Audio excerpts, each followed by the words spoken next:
So you never quit and you're still PRN, right? So you're a PT Sure. through and through, but you do something really, really, really different on the second largest search engine in the world, on YouTube. So how do you describe to people when people say, like, what do you do? And that topic comes up. How do you answer? What do you say? I say I'm a PT. I mean, the whole YouTube channel started because I went out on my own, and I had a lot of doctors that loved me in the system. They would tell their patients, ask if you can be seen by Tara, like, you know, all this. But when you go out of network, when you leave the system and you go out of network, like, I mean, they're still nice to me, but they're like, I can't send my patients to you. Wow. And so, like, I just had to find a different way. And so I originally went on Facebook because that's what I was told to do by some of like the good private PT practice, you know, gurus. Right. And I just joined a lot of groups. And so it really started because in these private groups, I would always tell them who I was. And do you mind if I just sit in this group and answer questions that people had? So I, you know, joined stroke groups, Parkinson's groups, things like that. And like the questions they were asking, I couldn't answer in like a Facebook post. And so I started making videos on them. And so and then I would just post the video. And so that's really how, I mean, and I hate being on video.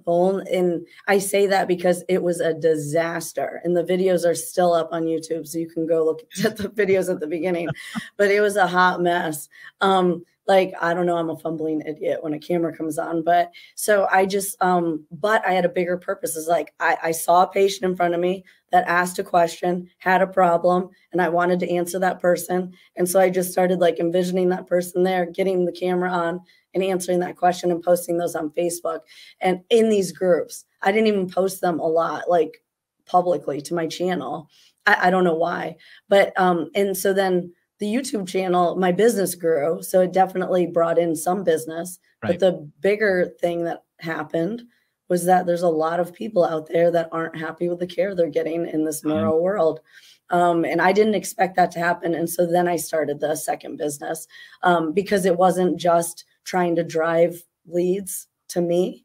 And I really just wanted to kind of make it a separate LLC for liability reasons and stuff like that as well. But that's kind of how that kind of emerged off of that, was because the YouTube channel started growing. And there it is on screen, Rehabilitation Headquarters. Yeah. So you have 108,000 subscribers right there. And you created that's in 368 videos. And people would say, I bet you right now, Tara, people would say, like, what's the secret? If someone asked me, what's Tara's secret? I would say she did it the right way because your goal was to be the answer to questions you were hearing. And that is the ultimate give. It is the ultimate Trojan horse into building a relationship. And you can have just a relationship with someone for 5 seconds if they watch a 5-second video or a 5-minute video or a 5-hour video.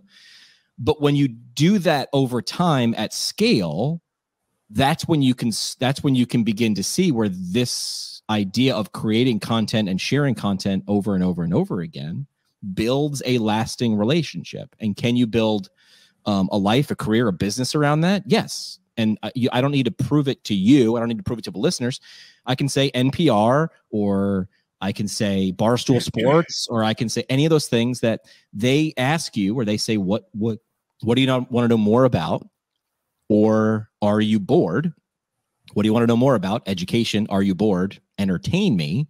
Bonus if you can do both those things at the same time and actually throw some fun into it, which I think you can. I think you are, Tara, even if you don't think you are. And can you do that? And you saw that the distance between you and building relationships with 100,000+ people was the width of the glass on someone's smartphone. That's it. You solved questions via video over and over and over and over and over, and you were solving the right ones because people kept coming back. Yeah. And it's slow. I mean, if people want to know the truth of it, I mean, I started posting videos in 2015. Okay. And had it not been for the pandemic, I doubt it would have grown as much as it did. I mean, the pandemic had a lot. Spike? When was like the hockey? When was a hockey stick moment? 2020? Yeah, definitely. What were you doing different? Frequency? 2020. No, just they couldn't go to therapy.